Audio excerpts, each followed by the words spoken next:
I never thought I'd be writing something like this, but here I am. My whole world feels like it's unraveling, and I don't know what to do. I need advice, but more than that, I need to get this off my chest because I feel like I'm drowning. My wife, Amanda, 34F, and I, 36M, have been married for almost 9 years. We have one son, Tyler, who just turned 7. I always thought we had a solid marriage. Sure, we weren't as exciting as we were when we first met, but we loved each other. At least, I thought we did. Amanda works in marketing, and for the past few months, she's been going on weekend business trips. At first, I didn't question it. She told me that her company was expanding and they needed her to meet with clients in different cities. It made sense, and I was proud of her. She's always been ambitious, always striving to move up in her career. She assured me that the trips weren't every weekend, just when something urgent came up. But then it became every weekend. Every single one. She would leave Friday afternoon and come back late Sunday night. At first, she gave me details, what city she was going to, which client she was meeting, but over time she got more vague. When I asked where she was headed, her answers became short, dismissive. Just, oh, same place as last time, or just another client meeting, nothing exciting. It didn't feel right, but I told myself I was overthinking. Then, a few weeks ago, something happened that I couldn't ignore. She had just come back from another one of her trips, and as she was unpacking, I walked into the bedroom. She jumped when she saw me. Not just startled, like genuinely panicked. I laughed it off and asked if she was okay, but she forced a smile and said she was just tired. That's when I noticed something that sent a chill through me. Her suitcase was practically empty. She always packed light, but this time it didn't even look like she had brought enough clothes for a weekend. There was a blouse, a pair of jeans, some makeup, and a toothbrush. That was it. No business attire. No extra shoes. No laptop. She always took her laptop on trips. I asked her about it, casually, pretending like I hadn't noticed anything weird. She hesitated for a second, just a second, but long enough for me to see the gears turning in her head. Then she shrugged and said, "Oh, I didn't need much this time. Just a short trip." A short trip? She had been gone the whole weekend. That night, I barely slept. I tried to tell myself that I was imagining things, but my gut wouldn't let it go. Something was wrong. I started thinking back to all the weekends she had been gone. No photos from her trips. No calls during the day. Just the occasional late-night text saying she was exhausted and going to bed early. She had stopped FaceTiming Tyler before bed, something she used to do religiously. The next weekend, when she packed her bag and kissed me goodbye, I made a decision. I wasn't going to sit in the dark any longer. I was going to follow her. After she left for the airport, I waited 10 minutes and got in my car. My heart was pounding as I drove, half expecting to find her waiting at the terminal. Maybe she really was flying out of town and I was just being paranoid. Maybe I'd see her at the gate, preparing for an actual business trip, and I'd feel like the world's biggest idiot. But she never went inside. She pulled into the long-term parking lot and sat there for a few minutes, checking her phone. Then, instead of heading to the terminal, she got out of her car and walked to another vehicle. A black SUV. The windows were tinted, but when the door opened, I saw him. A man. Tall, dark hair, expensive-looking suit. He got out, smiled at her, and they hugged. Not a casual, friendly hug, a slow, intimate one. Her hands lingered on his back, and his fingers brushed against her waist like he had done it a million times before. Then, right in front of me, he leaned down and kissed her. I felt like the air had been sucked out of my lungs. My wife. My partner. The mother of my son. Kissing another man like she had no worries in the world. I wanted to get out of the car and confront her right then and there. I wanted to scream, to demand answers, to ask her how long she had been making me feel like a fool. But I didn't. I forced myself to stay put. If I confronted her now, she would lie. She would twist it. And worst of all, she would have time to cover her tracks. So instead, I took out my phone and recorded everything. They got into his car and I followed at a distance. They didn't go to a hotel or a restaurant. They drove to a house in the suburbs, a place I had never seen before. They pulled into the driveway, walked inside, and the door shut behind them. She had been spending her weekends here. Not in another city. Not with clients. With him. I sat in my car, gripping the steering wheel so hard my knuckles turned white. I felt like I was going to be sick. How long had this been going on? Who was this guy? Did he know about me? Did he know about Tyler? I forced myself to breathe and made another decision. I wasn't going to confront her yet. I needed more information. I needed to know exactly what I was dealing with before I made a move. Because if she was willing to lie to me like this, if she was willing to risk everything we built, then I needed to be ready for whatever came next. For the first time in our marriage, I was looking at my wife like a stranger.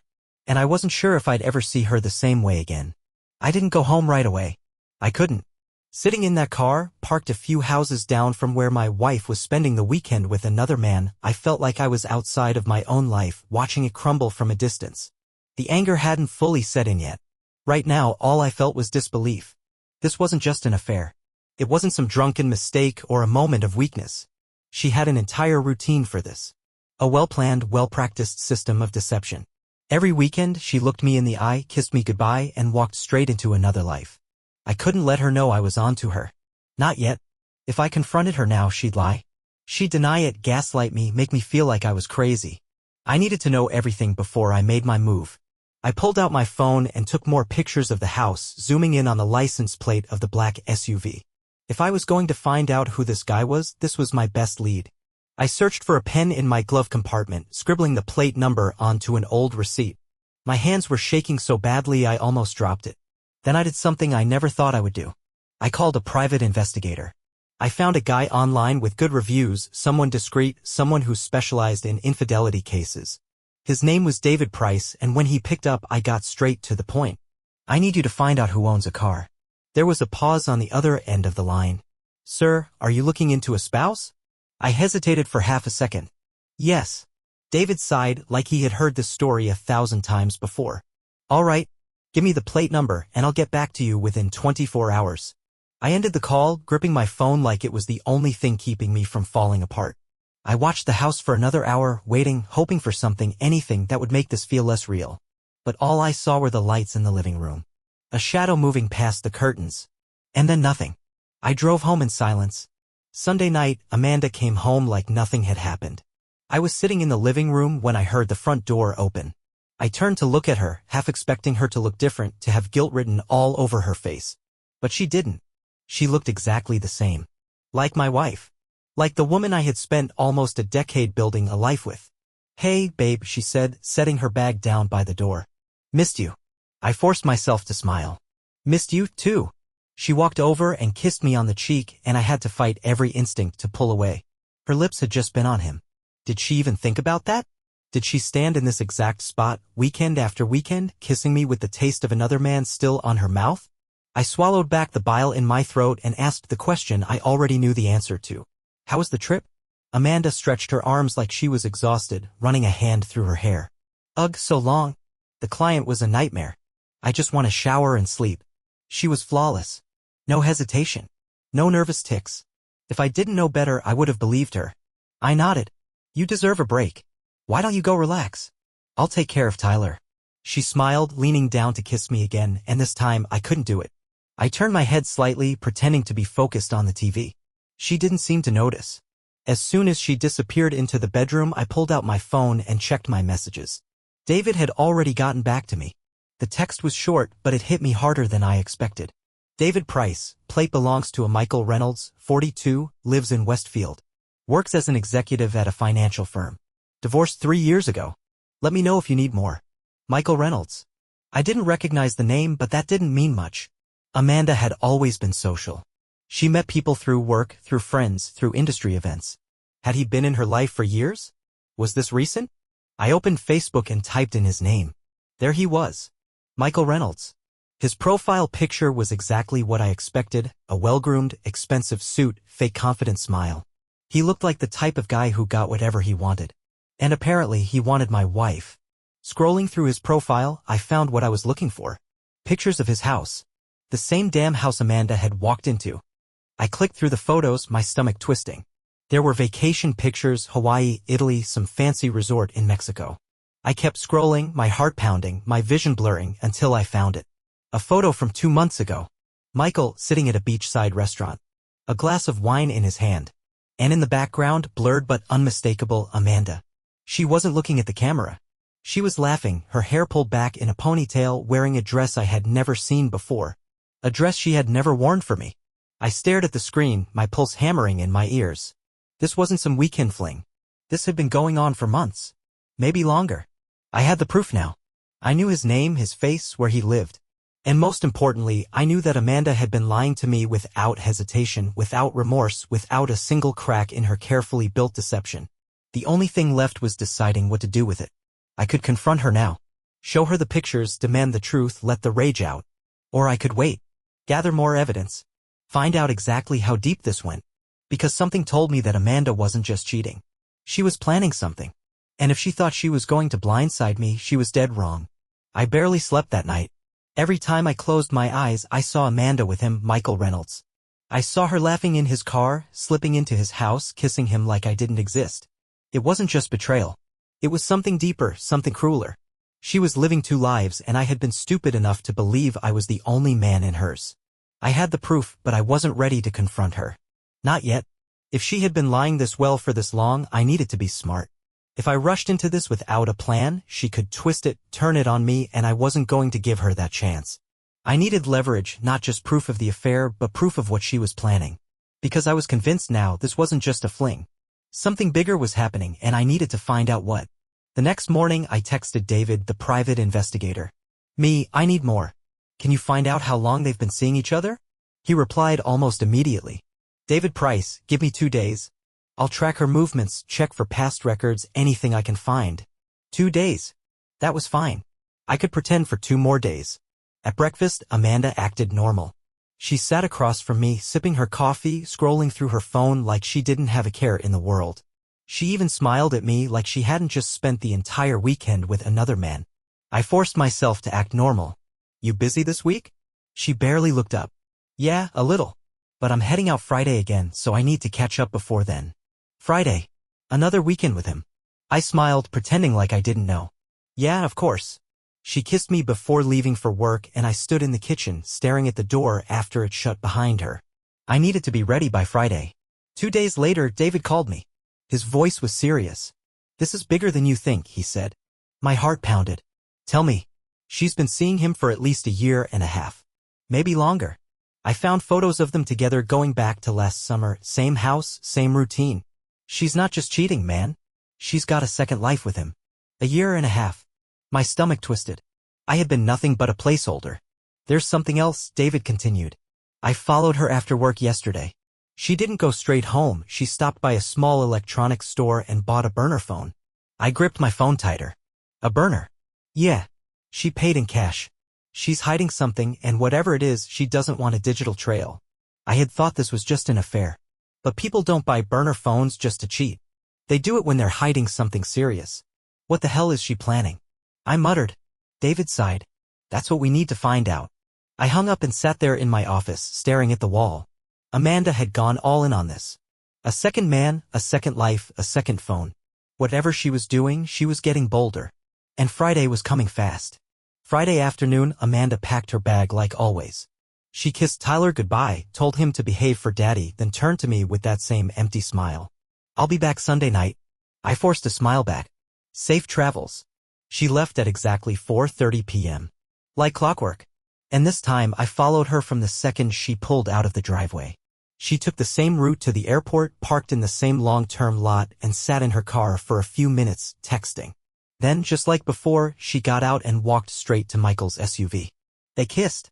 He put her bag in the back seat. And then they drove off. I tailed them, keeping 3 cars behind, my pulse racing the entire time. I had never done anything like this before. My hands were slick on the wheel, my heart slamming against my ribs. But I had to know. I expected them to go to his house. That's what they always did. But this time, they didn't. They drove past the neighborhood, out toward the city limits, down a quiet road lined with old warehouses and storage units. Then they pulled into a motel parking lot. Not a luxury hotel. Not some high-end suite. A cheap, rundown motel in the middle of nowhere. My stomach dropped. This wasn't just a romantic getaway. This was something else. I parked a block away and waited, watching as they went inside. They didn't just get a room. They met someone. A man, mid-50s, dressed in all black. He shook Michael's hand, then handed Amanda a manila envelope. I took a picture. Zoomed in. Inside the envelope, peeking out from the top, was a stack of cash. I felt like the ground had just disappeared beneath me. This wasn't just an affair.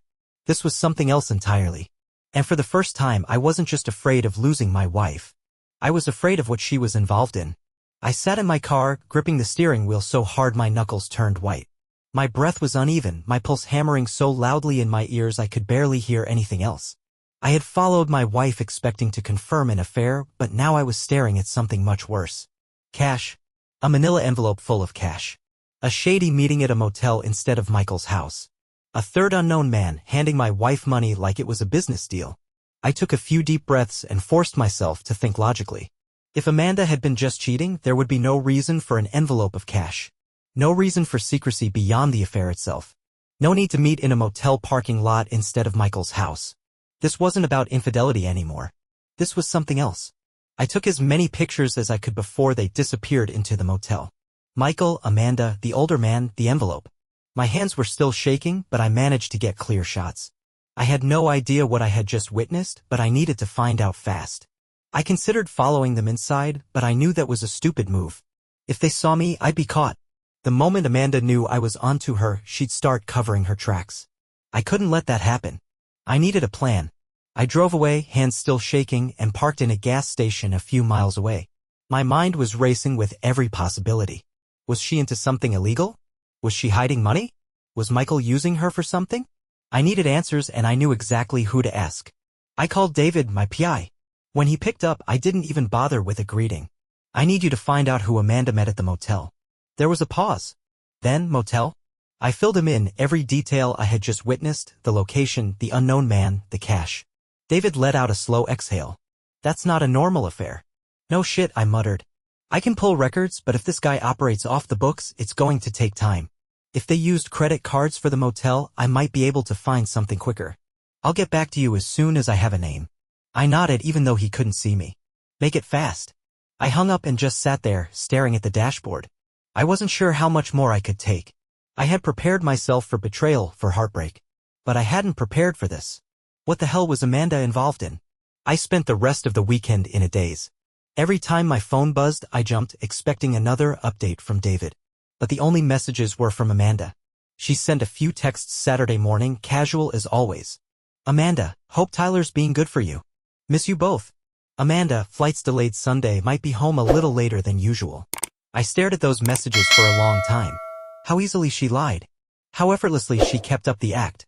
While I was spiraling, trying to uncover whatever dark secret she was hiding, she was pretending like nothing was wrong. Sunday night, she came home right on schedule. I sat on the couch, phone in my lap, forcing myself to act normal. She walked in, tossed her bag on the floor, and stretched. God, I need a vacation from work trips, she laughed, kicking off her shoes. I swear, I'm going to lose my mind with these clients. I just nodded. My throat was tight, my stomach twisting. I was looking at her like a stranger. She walked over and kissed me on the forehead, completely unaware that I knew everything. That I had seen her with him, seen the money, seen the life she was keeping hidden from me. I'm gonna take a shower, she said, heading toward the bedroom. I smell like airports and stress. I didn't respond. I was too busy staring at my phone. Because David had just texted me. The message was short, but it made my entire body go cold. David Price, the guy at the motel, is Raymond Carter. 56 years old. Convicted of fraud and embezzlement. Served time 5 years ago. Known for running illegal cash schemes. You need to be careful.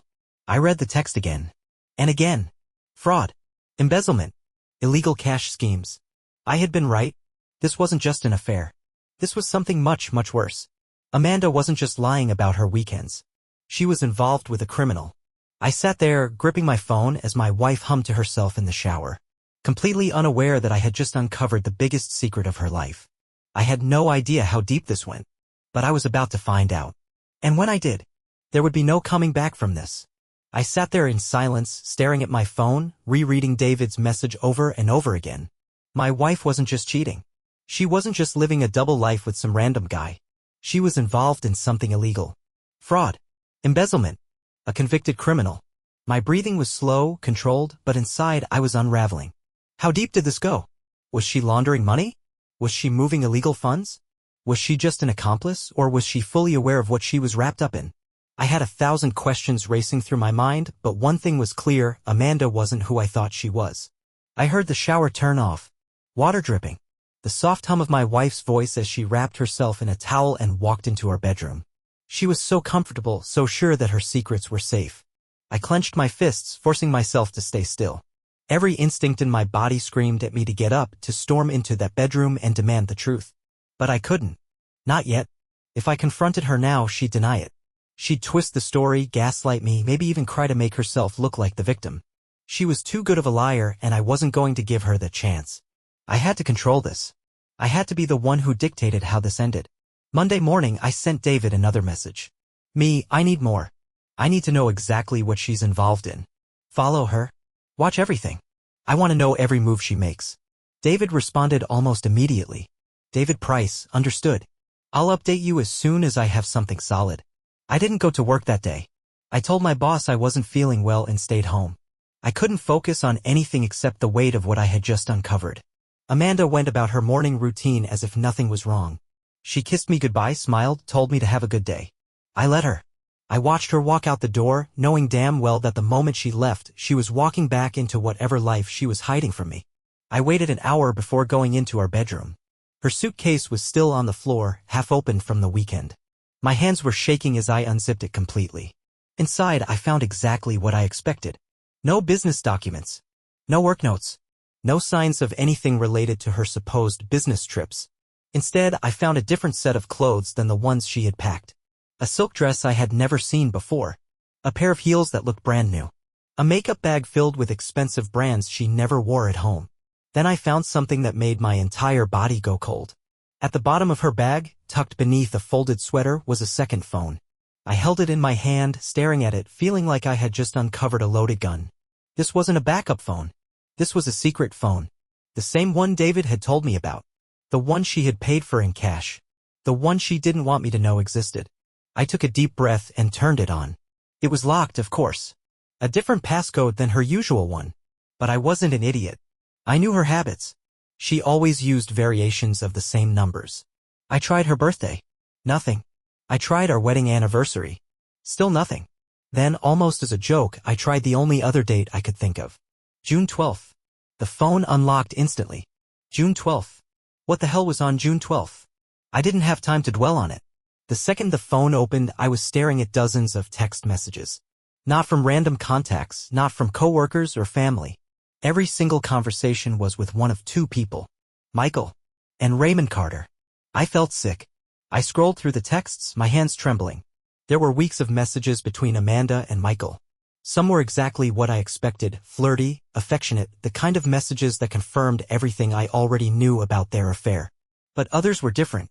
Michael, we need to be careful this time. No mistakes. Amanda, I know. I told him I'd be late on Sunday so we could wrap everything up. Michael, good. Ray wants to move on the next phase. We have to be ready. I kept scrolling, my pulse racing until I hit the messages from Raymond.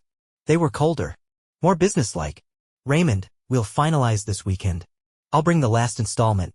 Amanda, you're sure it won't trace back? Raymond, if it does, it won't be to you. But you need to keep your husband in the dark. This only works if no one gets suspicious. I dropped the phone. My entire body felt numb. This wasn't just an affair. This wasn't just money. Amanda was involved in something criminal. And worse? They had planned for me to stay out of it. They had deliberately worked to keep me blind. I picked up the phone again, my eyes locked on one last message. Amanda, after this, we'll be free. No more hiding. No more stress. Just us. Michael, I can't wait. Just hold on a little longer. Free. She wasn't just planning to leave me. She was planning to walk away with him after whatever they were doing was finished. I stood there, gripping the phone, my vision blurring with rage. I wasn't just going to sit back and let this happen. It was time to flip the script. This weekend, I wasn't just going to follow her. I was going to destroy everything she thought she had planned. I knew now that I wasn't just dealing with a cheating wife. Amanda was tangled up in something criminal, something involving Michael and a convicted fraudster. The messages on her burner phone made it clear this wasn't just about sneaking away for romantic weekends. There was money involved. There was a plan. And worst of all, I wasn't supposed to know anything. That's what made it so satisfying when I decided to flip the script. I spent the next few days preparing. I didn't go to work. I barely slept. I went over every text on Amanda's secret phone, trying to piece together exactly what she and Michael were planning. There were mentions of installments, finalizing, and something about a transfer. They were being careful with their words, but it was clear as day money was being moved and this weekend was the final step. I wasn't about to let that happen. On Wednesday, I met with David in person. We sat in a diner away from prying eyes, both of us drinking coffee like we weren't discussing how to expose my wife's secret life. David tapped his fingers on the table. So, what's the move? You gonna confront her? I shook my head. Not yet. I need more. I want to catch them in the act. David leaned back. Smart. You need to think about your endgame. If this goes to court, if she tries to screw you over, you'll want concrete proof. Not just texts. You need pictures, video, something undeniable. I exhaled slowly, rubbing my temples. She's leaving again on Friday. Same routine. I follow her, and this time I go all in. David nodded. I'll be there. I'll set up outside the motel, get photos, record anything I can. If they're doing something illegal, we might even be able to tip off the police. I clenched my jaw. Good. Because whatever they're planning, it ends this weekend. Friday came, and Amanda followed her usual script. She kissed Tyler goodbye, told me she'd be back Sunday, and walked out the door with her suitcase in hand. She had no idea I had already read every message she sent this week. I waited exactly 10 minutes before following her. This time I had David trailing me as backup. She drove to the airport parking lot like always. She texted on her phone, probably to Michael, then walked over to his car. They kissed, and he put her bag in the trunk. Then, just like before, they drove away. But instead of heading to the motel first, they took a different route. A bank. David, who was following from a distance, sent me a message.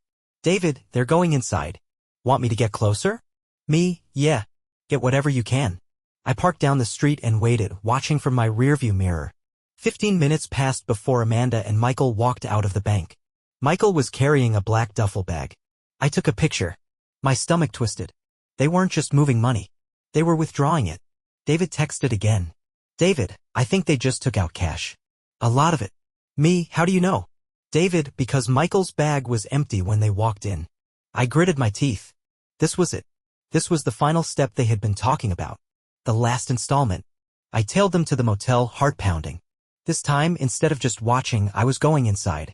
I parked near the edge of the lot where I had a clear view of their room. David was already in position with his camera, getting shots from the opposite side. I pulled out Amanda's burner phone. I still had it. She hadn't noticed it was missing yet. An idea hit me. I typed a message to Michael. Amanda, burner phone, we need to talk. Come outside. Alone. I hit send and waited. Michael was inside the room for a few minutes before stepping out, looking at his phone. He glanced around, confused. I crouched behind a car, gripping my phone tight, barely breathing. Then, like clockwork, Amanda followed him outside. I watched them argue. I couldn't hear what they were saying, but I could see Amanda gesturing toward her phone. She was panicked. She was confused. Good. She was starting to feel what I had been feeling for weeks. David was already snapping pictures. I took a deep breath and stepped out from my hiding spot. Looking for something? Amanda froze. Michael turned, eyebrows furrowing, confused at first. Then his eyes widened as he recognized me. Amanda's face drained of color. Ethan, what are you doing here? I smiled, holding up the burner phone.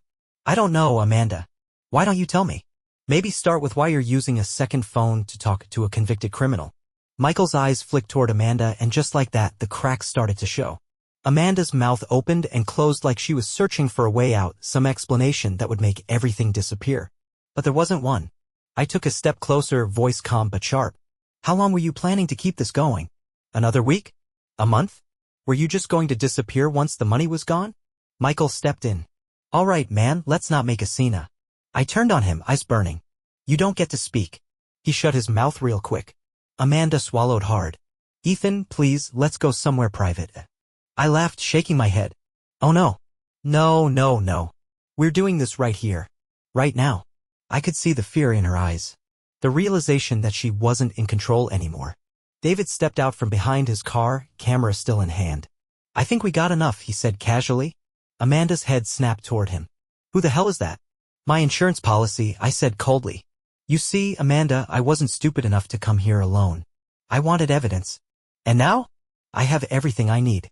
She took a shaky breath, eyes darting between me and Michael, her mind racing for a way to fix this. But there was no fixing this. Michael, who had been quiet this whole time, finally spoke. His voice was tight, nervous. Ethan, listen, I think you're misunderstanding. I cut him off with 2 words. I called the police. Amanda went pale. Michael stepped back. And that's when everything really started to fall apart. Amanda stood there frozen, her face completely drained of color. Michael took an instinctive step back, his hands twitching like he wanted to run but wasn't sure if that would make things worse. I could see the exact moment it hit them, they had lost.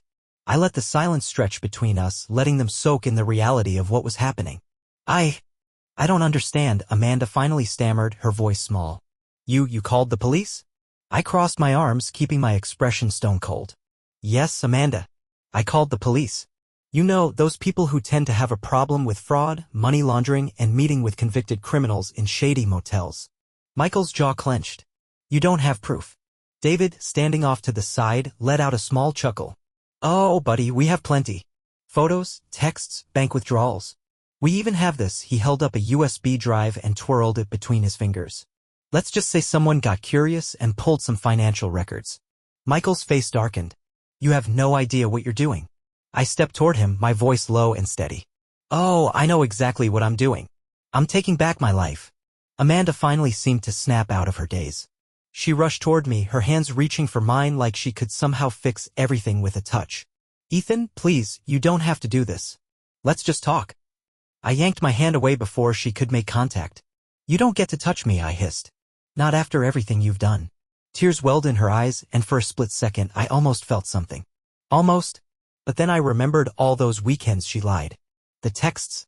The second life she built behind my back. The plan to leave me once she was done. Amanda wasn't sorry for what she did. She was sorry she got caught.